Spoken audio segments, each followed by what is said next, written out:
Members and supporters of AIDSO, AIMS, MSS and AIDYO staged a joint protest demonstration in the capital's Battala area against the mysterious death of a young woman at Santiniketan Medical College.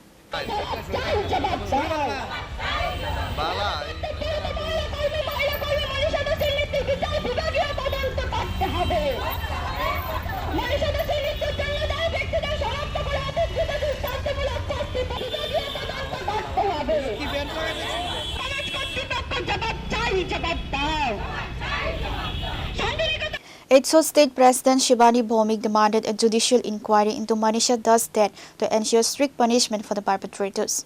She also called for an immediate halt to illicit drug trafficking and obscene campaigns on social media.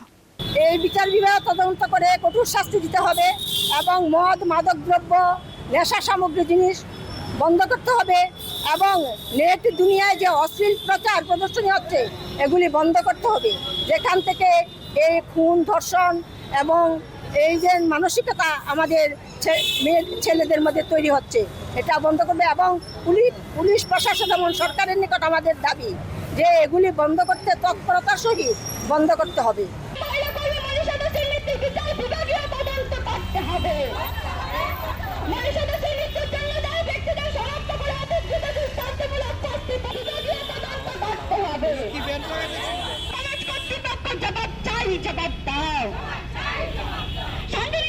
Reporter Battala from Battala, Chini Khorang.